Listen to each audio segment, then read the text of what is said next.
The wind that night had a voice, low, mournful, like the land itself was praying for mercy.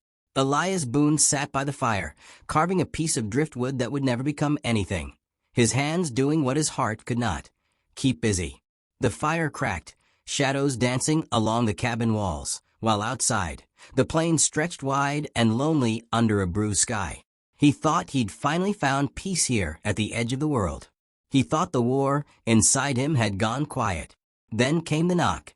3 hard, desperate bangs that didn't belong to the rhythm of the night. Elias froze, the knife hovering above the wood.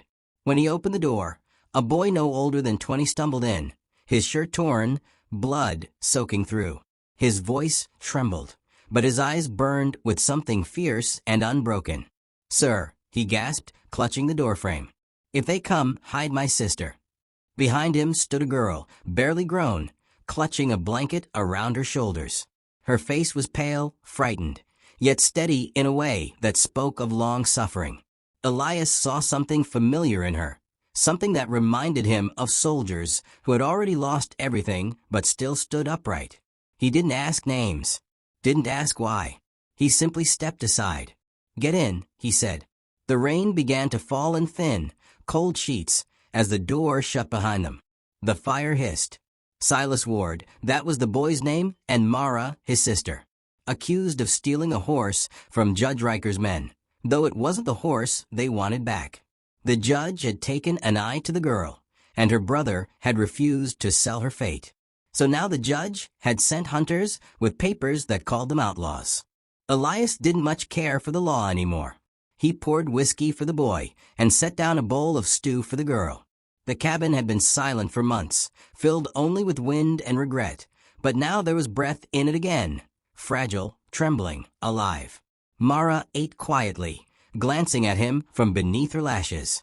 Silas dozed near the fire, his wound wrapped tight in one of Elias's old shirts. The rain outside thickened, drumming steady on the roof. "You fought once?"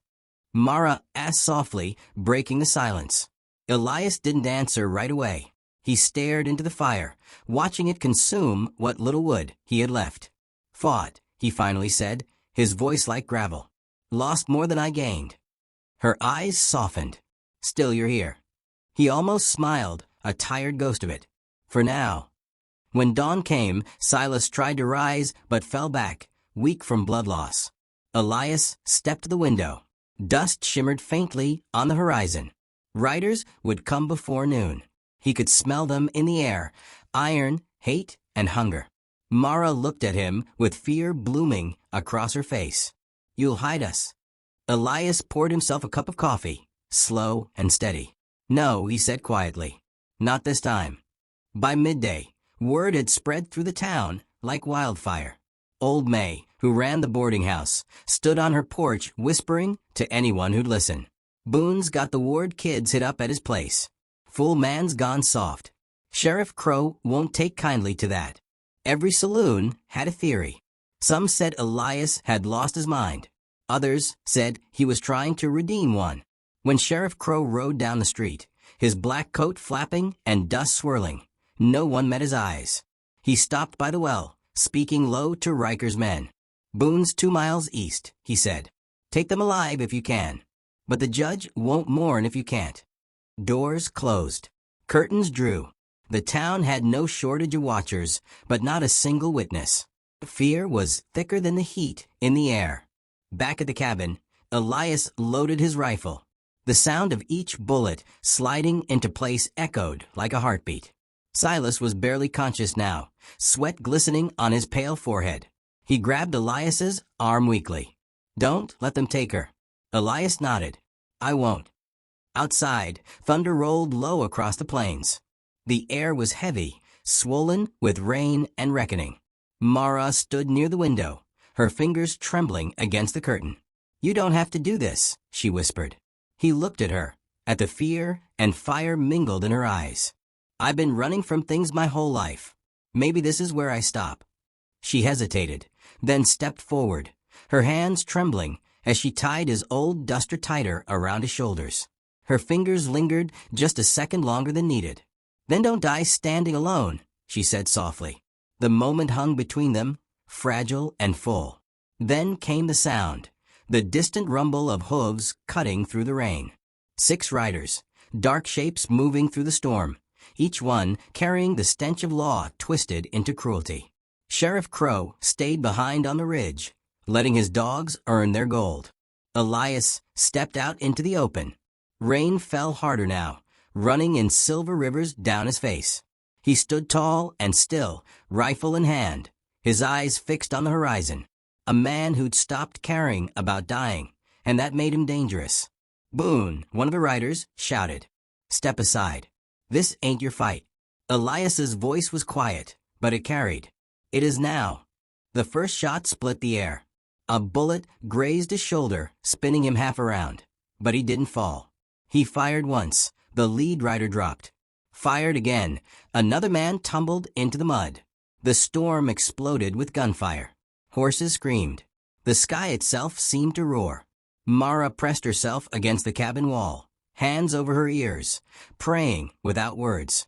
She saw flashes through the window, lightning, gunfire, and Elias moving like a shadow between both.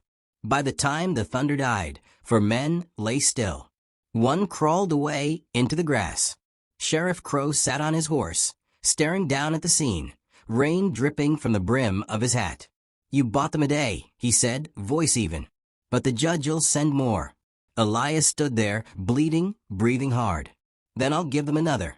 Crow's gaze lingered for a long moment. Something flickered in his eyes, not respect, not pity, but something close to both. Then he turned his horse and rode away. Elias dropped to one knee, the rifle slipping from his grasp. His blood mixed with the rain, and for the first time in years, he felt something like peace. Inside, Mara knelt beside her brother. Silas's breaths came slow and shallow. "You didn't hide," he whispered to Elias as he leaned in. "No," Elias said, voice breaking. "I didn't." A faint smile crossed the boy's face. Then he was gone. The storm softened to a drizzle. Mara cried quietly, her tears mingling with the rain. Elias lifted Silas in his arms, carried him outside, and laid him gently on the porch. He didn't have the heart to bury him yet. The ground was too wet, the world too heavy. He sat beside the body, staring at the horizon as the clouds began to break. Mara came to stand beside him, her shawl soaked, her hair clinging to her face. For a long time, neither spoke. The silence between them wasn't empty. It was full of everything they couldn't say. Finally, she whispered, "I'll make breakfast in the morning. You'll need your strength." He turned his head, a small, weary smile tugging at his lips. "Reckon I will." The next morning, the world looked cleaner, washed raw by the storm. Elias dug the grave under the old oak tree, where the grass grew wild and tall. Mara stood beside him, her hands folded tight. When the hole was filled, she placed a single wildflower on top. "He wanted to be free," she said quietly. Elias nodded. "Then he is." The wind stirred, gentle now, and somewhere above, a hawk circled, catching the first light of dawn. Elias watched it fade into the clouds and felt something shift inside him. Not healed, not whole, but awake. "You should head north," he said after a while. "Find a new start. Somewhere better than this broken land." She looked at him, eyes red but steady. "And you?"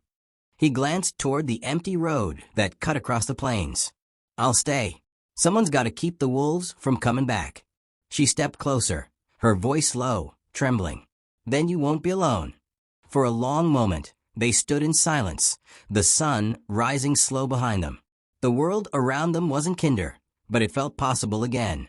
The smoke from the chimney curled into the morning air, and for the first time in years, Elias Boone felt something that might have been called home.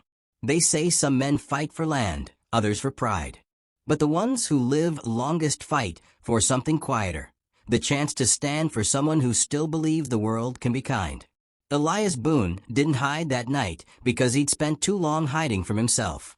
When he stood, it wasn't just for Silas or Mara. It was for the boy he used to be, the one who once thought mercy was weakness. So if ever you find yourself in the storm, with the world knocking down your door, remember this. Sometimes the bravest thing a man can do is stay. Stand firm.